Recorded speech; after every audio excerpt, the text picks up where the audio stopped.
भगवान श्री कृष्ण पर लिखी हुई एक किताब पढ़ रही थी आज मैं, जिसका नाम है मैं कृष्ण हूँ। पढ़ते पढ़ते एक शब्द जो बार बार मेरे दिल और दिमाग में घूमने लगा वो है संघर्ष। एक शब्द में परिभाषित करूं अगर श्री कृष्ण के जीवन को तो संघर्ष। आप दो शब्दों की परमिशन दें तो उल्लासपूर्ण संघर्ष, आनंदमयी संघर्ष, बेफिक्र संघर्ष। यही शब्द क्यों आ रहे हैं मेरे दिमाग में? कितना संघर्षपूर्ण जीवन रहा श्री कृष्ण का। माँ के पेट से ही संघर्ष, पैदा होने के पहले से संघर्ष, पैदा होने के समय संघर्ष, पैदा होने के बाद संघर्ष, हर क्षण हर पल कितना संघर्ष, हर उम्र में संघर्ष, हर रिश्ते में संघर्ष। सच है ना? कितना संघर्षशील रहा उनका बचपन, कितना प्यार किया राधा से, उनसे बिछड़ने की कितनी पीड़ा। द्रौपदी की इज्जत बचाई, पर द्रौपदी ने अपने ही पुत्र की मौत का इल्जाम लगा दिया। गांधारी ने अपने पुत्रों की मौत के लिए जिम्मेदार बताया।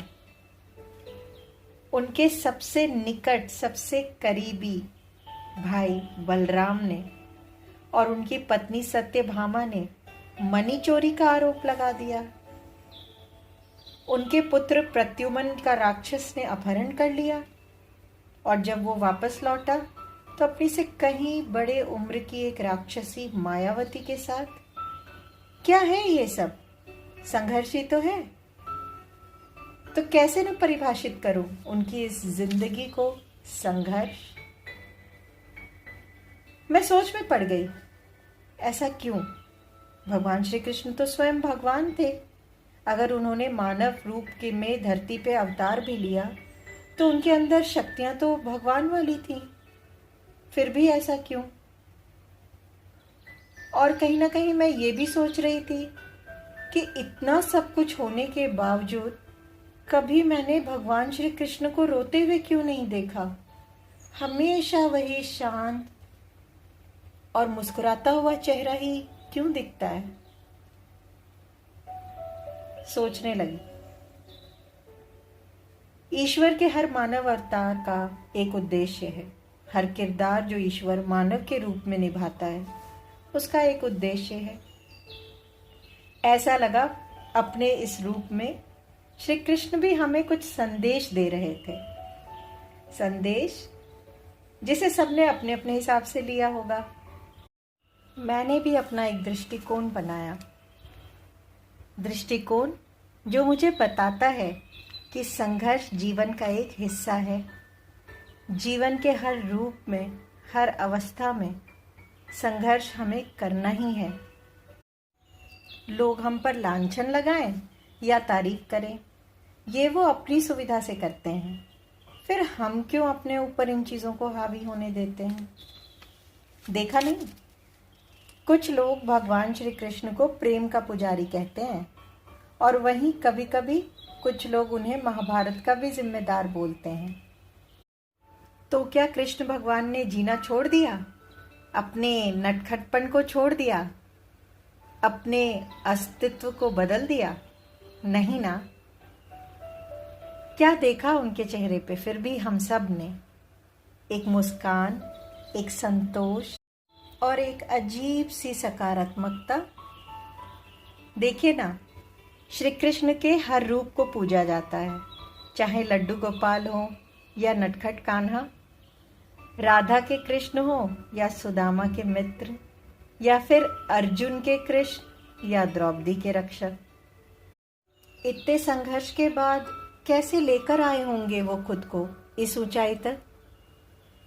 गीता का पाठ सुनाते तो देखा है श्री कृष्ण को, पर कभी दूसरों को अपनी सफाई देते हुए नहीं देखा, खुद को सही और दूसरों को गलत कहते हुए भी नहीं देखा, जबकि जीवन उनका संघर्ष से भरा है। सोच रही थी, इन्हीं श्री कृष्णा के पास मैं कितनी बार गई, अपने लिए कुछ मांगने, अपने संघर्षों को कम करने की प्रार्थना करने। वो भी सोच रहे होंगे, आया तो था मैं खुद ही मानव बनकर आया था तुम लोगों को जीवन में संघर्ष का महत्व समझाने, संघर्ष को कैसे लेना है ये समझाने, फिर भी नहीं समझी। हमारी परिस्थितियां तो भगवान श्री कृष्ण के परिस्थितियों से बहुत अच्छी हैं, फिर भी ना जाने क्यों हम हर वक्त उनसे अपने संघर्षों को कम करने के लिए कहते रहते हैं। क्या फर्क है उनमें और हम में? सोच का ही तो फर्क है। अगर हम श्री कृष्ण के जीवन से कुछ सीख करके उनकी तरह कर्म पर ध्यान दें, दूसरों को कम महत्व देकर अपनी सोच को ज्यादा महत्व दें, कर्म करें, तो इन परिस्थितियों को कितनी आसानी से स्वीकार कर लेंगे। शायद उनकी तरह हम भी चेहरे पे एक मुस्कान ला पाए। सच कहते हैं ना, यह जीवन क्या है निर्झर है, मस्ती ही इसका पानी है, सुख दुख के दोनों तीरों से चल रहा राह मनमानी है। फिर क्यों हम इन दोनों तीरों को मिलाना चाहते हैं? क्यों ऐसा चाहते हैं कि हर वक्त हमें सिर्फ एक सिरे का ही अनुभव हो, सिर्फ और सिर्फ सुख का ही अनुभव हो? मैंने सीखा अपने भगवान श्री कृष्ण से कैसे खुद को महत्व देना है, कर्म करना है, संघर्ष करना है, हर हाल में खुश रहना है, मुस्कुराना है और शांत रहना है और जीत कर दिखाना है। जय श्री कृष्णा।